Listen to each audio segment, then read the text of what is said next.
You have those outbursts, and again, that's not the end-all be-all for EQ. Okay, it is more than just anger. But what are some of the emotional intelligence factors? So here's what I got for you. I want to cover some of these factors, and I got a movie or TV clip that kind of showcases what they look like. Okay, so there's a little mix. You can hear me talk about it, and then you can kind of see it in action, because I think it's always good to see it in action too. Okay, so our EQ factors. The first one I want to start with is anger management. Okay, you see you have the Charlie Sheen. There's a TV show about it. There's a movie about it. Okay, that's often what we struggle with. That's what the child in Inside Out struggled with. All of a sudden, she just let her anger get the best of her, and bam, outburst. The foot had to be stopped, and she had to go to her room. Okay, you're growing out of it now. No one's going to tell you go to your room, but someone can tell you, hey, because your anger, you're out. You're out of a job. You're out of a relationship. You're out. That's not what people want. So you got to ask yourself the question: am I able to control my anger? Nothing we got to talk about. It's a question you got to ask yourself. Am I able to control when I get angry, when I get frustrated, when I get pissed off?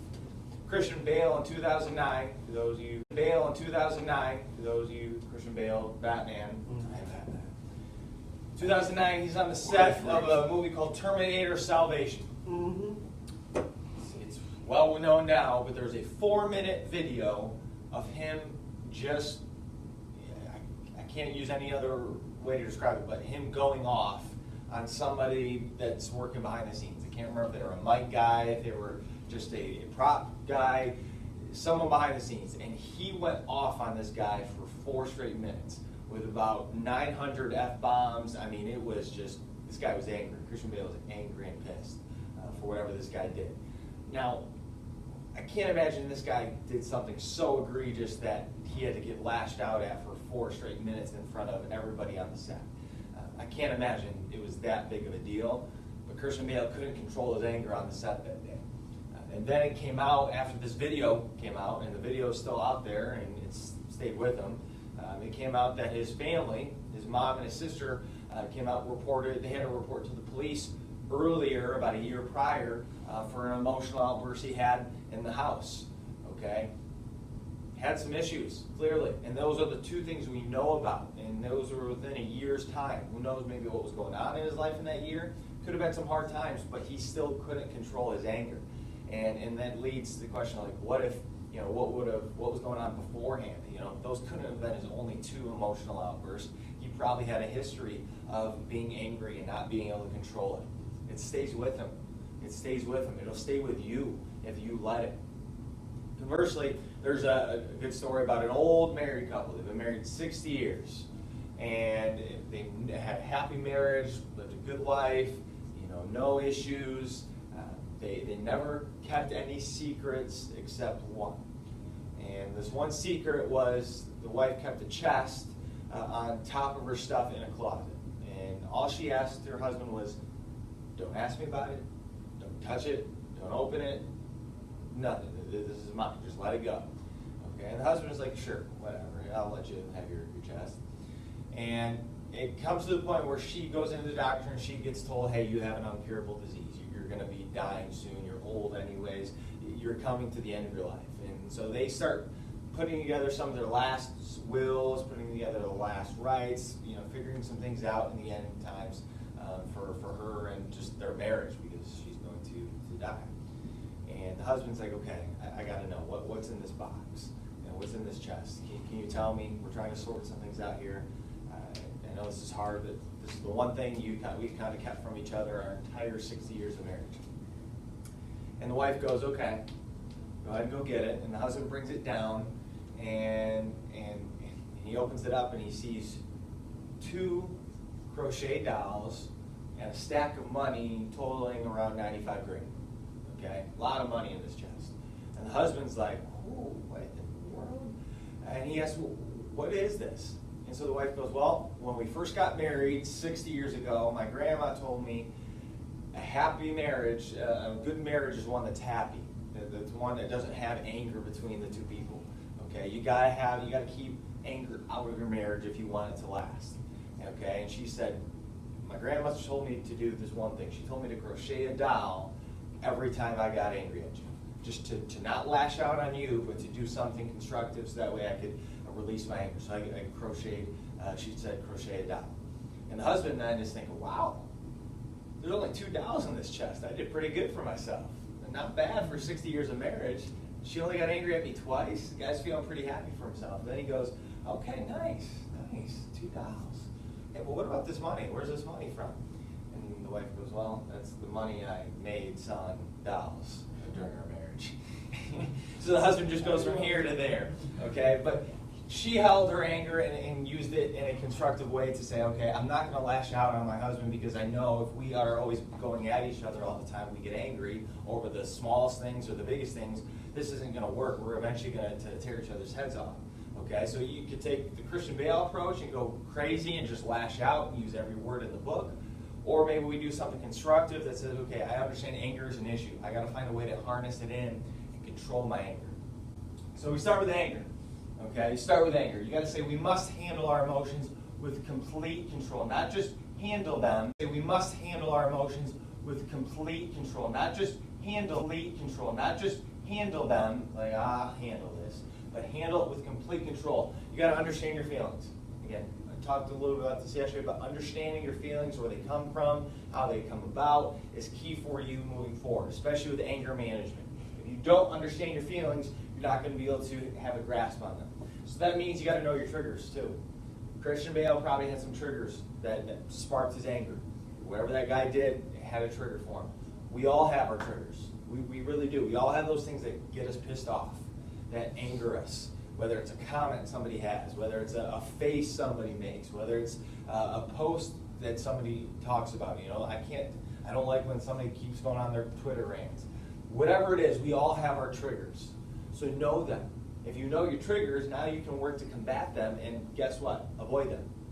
It's if you know your triggers and then you still go around them, it's like an alcoholic putting themselves in a bar or around other people who drink. That's a trigger. You don't put yourself around triggers. Okay, they will tell you that. If they are around a place with alcohol, they will go the complete opposite way because they understand that's a trigger for me. So know your triggers with anger and your emotions, so that way you cannot just know them but completely avoid them. You realize, hey, this person's about to say something, I got to get away because that's going to trigger me, and once I get triggered, I have a hard time controlling myself. So know your triggers, and then embrace them. Embrace your feelings in slight anger. Embrace it, because guess what? That is you. I don't want you to feel like you're a lesser person because you get angry sometimes, or you have feelings of resentment. That's you. Embrace you. Okay? But we have to control them. We have to control the triggers and harness them, so that way we're not lashing out like Christian Bale. And in a day and age today, all it takes is somebody getting on video, and that sticks with you for a long time. Somebody screenshotting a tweet you posted because you were angry in the moment and you said some things you shouldn't have said. If you screenshot it, it's there forever. It's there forever. So be careful and control your anger and emotions, but embrace them. So then we also must decide how we act in the future. Don't leave it to chance. Tom Brady, the Patriots. We also must decide how we act in the future. Don't leave it to chance. Tom Brady, the Patriots, Super Bowl. I've been watching some of their stuff recently about the Super Bowl and how they went into preparing it. I always think it's interesting, not just because I like sports, but just looking at how people prepare for some big event in their lives, and how, hey, something they worked on 3 months ago comes into play on the big game. And so the Patriots, or any successful person, doesn't wait till the time comes to then start preparing, or I'll react in the moment. I'll just figure it out when it happens. If you do that, you're going to fail. I'm just telling you point blank, you are going to fail. So you need to put together a game plan for yourself. If you know you struggle with some anger, you struggle with keeping control of your emotions, have a game plan, so that way when something does happen, when you do get triggered, you know what your next move is, that you aren't having to figure it out on the spot. Alcoholic says, all right, when somebody brings in alcohol in the room, my first thing I'm going to do is I'm going to leave, or I'm going to go grab a glass of water. So I have some water in my hand, and I'm not tempted to go drink alcohol. They have a game plan set in place. They're not going to leave it up to the moment, because they know if I wait to the moment, I'm probably going to fall to my emotions, fall to my triggers. So have a game plan set in place. Also have some coping mechanisms for yourself. When we're under stress, when we're under anger, we got to have some things that we go to. For that one wife, it was crocheting a doll. That was her coping mechanism. I'm angry, I'm going to go crochet a doll. Maybe for you, that's watching something. That's doing some activity. That's being active yourself. Have a coping mechanism that helps you handle your emotions, handle your stress a little bit. The CDC, the Center for Disease Control, did a study, and they put out an interesting statistic. The CDC, the Center for Disease Control, did a study, and they put out an interesting statistic. 85% of all diseases and sickness are stress-related, that come from some sort of emotion disorder. Okay, that is huge. And there's other experts that would argue, from what I read, that it's higher. Not just 85%, but it's higher. Our stress, our inability to control our anger, hurts our physical self. High blood pressure, headaches, insomnia, depression leads from anger. Skin problems that cause from anger. High risk of stroke or heart attack because of anger. Your anger will get the best of you if we don't harness it. Okay, it literally will. It will. Okay, it literally will. It will destroy your body, and it will do things that maybe we don't even see on the outward, but that are inside, that are more internal problems because of our anger. Okay, so you can't hold that stress. You can't hold that anger. It's only going to destroy you. It really will. But what about on the other side? If we have high IQ, if we have a positive EQ, I should say, if we have a positive EQ, I should say, we have less stress. Our stress goes down. We're more energized. So in the Wednesday, Thursdays of the week, when we're getting to 3 o'clock or we're getting 8th hour, we're able to push through it. We're able to get through our day because we have a little more energy, because we're not holding all this anger into our body. Okay, we have better relationships. Again, Valentine's Day, you have better relationships if you can control your anger, because no one wants to be around a friend, in a relationship, in a marriage with somebody who constantly has anger issues. Okay, that only lasts so long, and then the welcome wears out. So your relationships in life will be better because of your anger management as well, and then your confidence will be boosted. When you can eliminate anger, you feel a little more confident walking in the situation. It's like, hey, I'm going to get through this. I'm not going to have anybody put water on my parade. I'm going to push through it. Okay. Now, if you're going to up your EQ, I'm going to tell you these things. Seek counseling. Seek counseling. Sounds like, okay, now you just, my mom cool talking about anger management. Sounds like, okay, now you just, my mom cool talking about anger management, Mr. H, but telling you to seek counseling, that's a little too much. Okay, here's your options. Okay, because I think it's good to have a sounding board. You may need a real therapist counselor. If you need one, let me know. I can put you in touch with my wife, who knows a lot of great people. She's going to school for that. She knows a lot of people in Bowen, in the area, that can help with that. I also encourage you to maybe grab a friend. I have a buddy who he meets with a close friend of his every Saturday, because during a work week it's tough. It's hard to get together. But they're like, hey, every Saturday we're going to go get coffee, or we're going to go do this. We're going to go hang out for an hour, 2 hours, and we're just going to kind of hash things out. We're going to just talk. And by just having those little engagements, they release some of their anger. Hey, let me tell you what happened to me this week. You don't believe what my boss did. They have that person they can go to. So maybe you seek that type of counseling. You can also take anger management classes. If you have trouble controlling that anger, you need to get a hold on it. Otherwise, it will get a hold of you.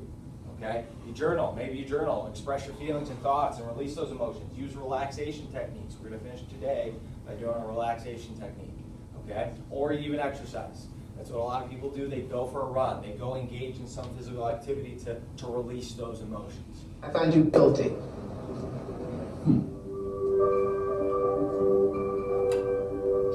got to tell yourself, I am calm. But anger management will get the best of you if you don't work on it. It will get the best of you. Another thing that we often forget about is in society, is our accountability. Our accountability severely lacks in our world today. And if you aren't self-accountable to your own self and your own actions, your own thoughts, you're going to struggle with your EQ, your emotional intelligence.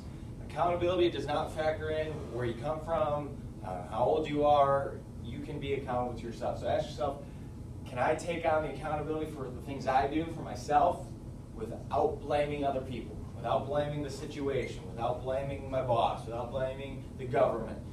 Can we take on accountability for the things that we do without pointing the fingers? We like to point the fingers in our society. We got to start eliminating that by being accountable. And that's an emotional intelligence thing. So own it all. Own all your decisions. If you make the decision, it's you. You made it. No one else did. Own your actions. Own your non-actions. Own you make the decision, it's you. You made it. No one else did. Own your actions. Own your non-actions. Own your behaviors. Own your communication. Own your communication. Because we have a lot of times, where, hey, I sent the text late, or I know I should be telling my boss that, hey, this is going on, and I got to give them an update, and I don't. Or I wait till a later time to tell them. If you do that, that's not being accountable to doing things the right way. Own it all. Own everything you do. Own your non-actions too, because how many times are you around a person that says, well, I didn't do it. It wasn't me. You were still part of that. If you choose to not tell somebody something, well, that's your choice. But you were holding yourself accountable then to saying, I'm not going to care about what happens.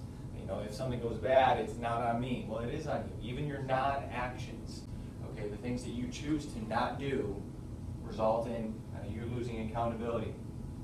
Reflect on it a little bit. If you're going to be accountable, you got to reflect. Okay, you have to understand that. Do you move on from it, or do you carry it?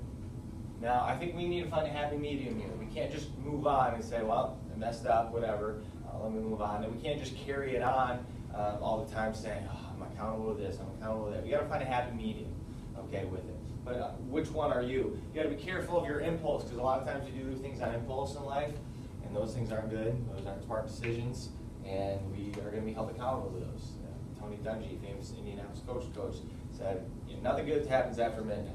Nothing good ever happens when the lights go off and the lights, the moon comes out, because people do things on impulse, and they do things that they normally wouldn't do, and they're going to be held accountable for those things just as much as the things they do with complete thought and control. So understand, be careful what you do on impulse, because if you do something on impulse, you might do something you regret, and now you're still going to be held accountable for that. Or ask yourself, who's my sounding board? Reflect on it again. Who's that person I'm going to go to? Who are the people I'm going to go to keep me accountable?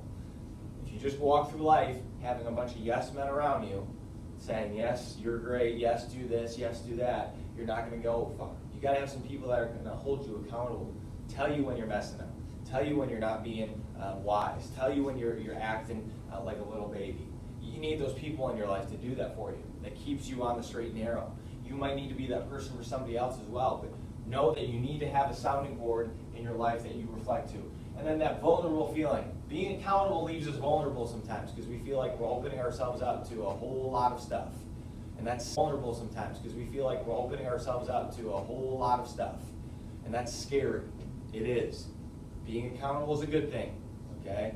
We need some of that. Some people need it more than others. Some people need it more intense than others, but you need to open yourself and say, it's okay. It is a little vulnerable. So have that hard time and feel open. Have that open feeling of, hey, I can listen to what somebody has to say. I can open myself up to somebody making sure I stick to what I need to do. I have someone who's going to help me become better. Or you got to realize it moves you forward. Being accountable moves you forward in the right direction. It doesn't hold you back. Being accountable to somebody does not hold you back. It just keeps you going where you want to go towards. That's why you have a coach. That's why you have bosses, because they say, hey, I got to hold you accountable to do your job, so that way you progress. You take our team, take our company, take our group to where we want to go. Okay? So make sure that you are accountable. It's okay. It's going to feel a little vulnerable for yourself, but it's okay. Accountability is one of the greatest forms of self-management. And okay. Accountability is one of the greatest forms of self-management. And as you remember, self-management, social skills, those things are part of the emotional intelligence factor. Okay, so if you hold yourself accountable, now you're self-managing yourself in a better way. A couple things to up your EQ. Challenge those who challenge you, and I don't mean if someone says, well, hey, I can live 300. Can you live 300? And then you just go back and forth and you do dumb stuff like that. I'm saying is, hey, if someone challenges you to hold yourself accountable, hey, I challenge you to be more positive this week. And you know what? I appreciate that. I challenge you to be to handle your anger this week. Now we're making each other better. because you have someone that you're challenging and they're challenging you to grow. So hey, I'm going to hold you accountable, you hold me accountable. Let's partner up and let's make each other better. You can open yourself up to feedback. Hey, ask somebody, hey, what do you think about this? Hey, how did I do today? Sarah at the CDC went up to the judges afterwards and said, hey, tell me, what did I do? What do I need to get better at? That was very good because it opened herself up to feedback. She got some results that she probably didn't want to hear from the judge. Probably heard some things that she wasn't too pleased about, but it allowed her to get better. So open yourself up to feedback. Yeah, open yourself up to that. Then you can make the decision. Is it worthwhile to listen to, or do I dismiss it? Is it valid, or no, I'm just putting it in the trash. This isn't real. Okay, then finally share the outcomes. When you partner up with somebody to be accountable to, you share the outcomes, you share in the results, you share in the great wins that you can have in your life. Accountability, part of EQ that we need to develop. Well, it's tough. It's tough. It's a real true story. It's Coach Carter. It really happened in real life. The team was not holding up to the contract. Real true story. It's Coach Carter. It really happened in real life. The team was not holding up to the contracts they signed, the accountability things and measures and standards they set for their team, and so the coach locked the gym. Locked the gym. No one could enter. It's not even like he said, hey, you know what? Because a lot of times in society, we would say, you know what, we'll just go an hour. You know what, guys? No more class for 2 hours, but we're just going to go 1 hour today because we got to hold you guys accountable. We got to make sure you guys get back in your studies and get in your books. So we're only going 1 hour. That's it. And then you got to leave. That's what a lot of people would do. He just said, no, we're going cold turkey. I'm shutting it all down because they don't deserve it. They weren't held accountable. They didn't stick to our standards, so they're not getting anything. Not practice, not a game, and this went national. Everyone was like, wow, this coach is going a little crazy, locking down the gym doors. But he wanted to make sure that, hey, there's more to life than basketball, but there's also the accountability factor that these guys got to learn, that they are held to a high standard. And if they aren't meeting that standard, then I'm going to have to hold them accountable. And all of them, not just the ones that didn't make the class grade, not just the ones that were on time, but everybody. Everybody's held accountable to the same standard. Everyone wins, everyone loses, and that's what's going to make us better. So it's a great example of what accountability looks like in a team, in a group, in an organization. Okay? Honesty. Honesty is the best policy. One of the most famous people to have honesty and trust in their lives is Abraham Lincoln. Okay? The reason he's called Honest Abe. Honesty is the best policy. One of the most famous people to have honesty and trust in their lives is Abraham Lincoln. Okay? The reason he's called Honest Abe, because he was honest. He got that reputation, though, not just because someone said, hey, Honest Abe sounds good, we'll call you Honest Abe. He got it because of everything he did to build up people believing that he would be trustworthy, that they could believe in him. So when he was younger, he worked at a local store, like a general store. Back in the day, that's where you got everything. Okay, so he worked there, he worked the front desk, and he was given a responsibility to do a lot there, even at a young teenager age. I mean, it'd be like you getting the keys to close down the place you work at, and you were given all that responsibility. That's what he had. And he was known for being honest because a few times he had shortchanged his customers' change back. They went in, bought a food item, and he gave them too little change back. He should have given them 3 cents more. He walked all the way to their home, found out where they lived or knew where they lived, walked all the way to where they lived and said, hey, I got to return these 3 cents to you. I shortchanged you. I'm sorry. One time he walked 7 miles. And he didn't live in, Costa Rica, Hawaii. He lived in the Midwest where it probably was conditions like this. Walked 7 miles to return 3 cents to somebody. Could have easily just slipped it on the rock. Oops, I made a mistake. The person didn't come back for it. The person didn't question me on it. They just took the change and left, so they probably don't know. He felt so convicted to be honest and be truthful that he would walk 7 miles sometimes to return a change to somebody who he had shortchanged. Incredible story, and a great thing that shows his truthful and honest reputation. You build up that reputation over time. You also build up the reputation of being lying, being deceitful, being someone who holds back the truth. You get that reputation, that sticks with you wherever you go. That's low EQ. You are a liar, deceitful, dishonest. That's low EQ, and that goes wherever you go. You could go to another school, you could go to another state, you could go to another city. Your reputation of being a liar will stick with you. I guarantee it. I guarantee it. It will come out. It might not come out right away, but it will come out. So you need to develop that truthful and honesty in who you are. Because we talk about how do you want to be rich, how do you want to get the job, but if you aren't honest, you won't have a chance. If you don't have a characteristic like this, you won't have a chance to make it in the real world. You got to be honest. So ask yourself the question, how honest are you with one, yourself? Are you honest with yourself? A lot of times we lie to ourselves more than we lie to other people. We really do. Okay, I can tell you straight up that that's a big issue that I even have. Like we lie to ourselves because we want to sugarcoat things to make us feel better all the time. And then second, are we truthful and honest with other people? In social situations, in just our lives, on the internet, on social media. Are we truthful and honest? You got to ask yourself that question. Is honesty a priority in your life? For those who have high EQ, it is. It is a huge priority in your life. Abraham Lincoln, it is so big of a priority for him that he would walk. It is a huge priority in your life. Abraham Lincoln, it is so big of a priority for him that he would walk as far as he needed to in the cold and the rain and the terrible conditions to make sure that somebody got their change back. That's how it mattered, how much it mattered to him. So being true comes from a little pressure sometimes. Pressuring ourselves. Hey, I got to be honest here. I know it's not easy. This is weird. This is a hard feeling. I don't want to tell the truth here because I know it might hurt me. I know it might make me look bad a little bit. It might not make me look the best. You know what? Hey, I messed up. That was me. I broke that. I broke the window. It's not easy, but the pressure of you being truthful and honest is going to help you make it a priority in your life. Following through, that's a thing people have a hard time with today. Following through. Hey, when I say I'm going to be there, I'm going to be there. When I say I'm going to bring the dessert to the potluck dinner, I'm going to bring the dessert to the potluck dinner. Following through is something that is a lost art. If you can follow through on the things you say you will do, you are going to be raised. You're going to be put on a pedestal. You're going to be given those opportunities because you're going to be trusted and given that honest look when you want it. Okay, so following through and then accept the fate. And sometimes we hold back and we say white lies, or we don't tell the full truth because we're scared of what the fate might be, what might happen, what somebody else might say. Yeah, I don't want to tell them the truth because I'm afraid they're gonna leave.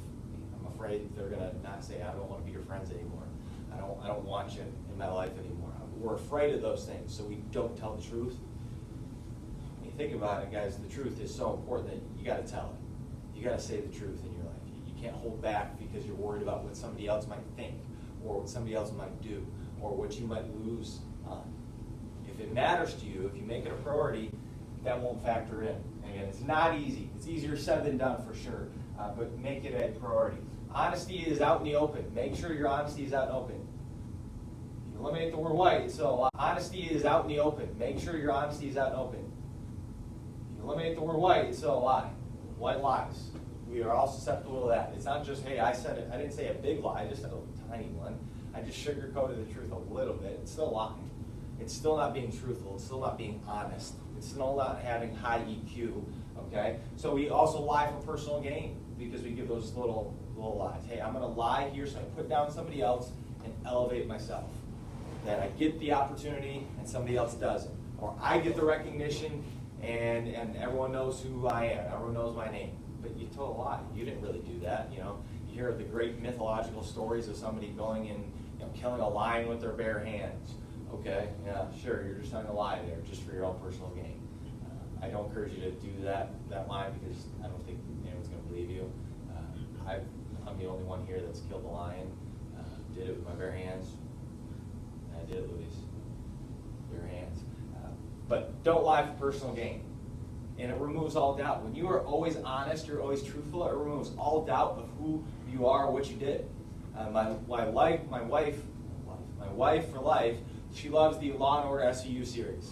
And you can see anytime they interview a subject, a possible perp, okay, you can tell when they have some doubt because they can't get their story straight. They're mixing up their words. They're throwing this lie, they're throwing that lie, and eventually it catches up with them. If you are honest, it removes all doubt about what you say and what you do. So think about that. There's some great upside to being honest and putting it out in the open. Okay? And then finally, you got to trust others, because if you trust others, that shows you have a high EQ. People have high EQ can believe and trust in others. They, hey, I'm not going to peer over their shoulder the entire time. I'm not going to hound them all the time. I got to have some trust and belief. And so high EQ people understand the benefits of trust, benefits of belief and honesty, and they want to make sure that goes to everyone else in their lives as well, not just their own selves, but their family, their friends, their coworkers. If we're going to up our EQ, we got to live life with authenticity. You can't be fake. If you live a fake life, you will not make it. A fake life, you will not make it. Okay? If you live fake, use fake words, use white lies, sugarcoat things, you will not make it. So live life authentically, not fake. Create your own circle. Create that circle of trust. Create the people around you that will keep you honest, that you can also be honest with, that you can let out some things. Hey, I need to tell you guys some things here. This is my circle. These are my boys. This is my group. Let me just tell you what's going on in my heart right now, going on in my mind right now. And then control your emotions. And I get it. That's EQ, control your emotions. But if we control our emotions, we'll probably be more truthful. Because when you think about it, a lot of times we tell some of these lies because we're so angry in the moment that we just have an outburst and we say things or type things or post things that we normally probably wouldn't, but we do because our emotions are just getting the best of us. So if we control our emotions, we control the honesty and the trust and the truthful statements we make. Jim Carrey, great movie, okay, Liar, Liar, is a good scene about this that shows you a little bit about what being trustworthy is. Okay, so take a look at this clip in the movie Liar.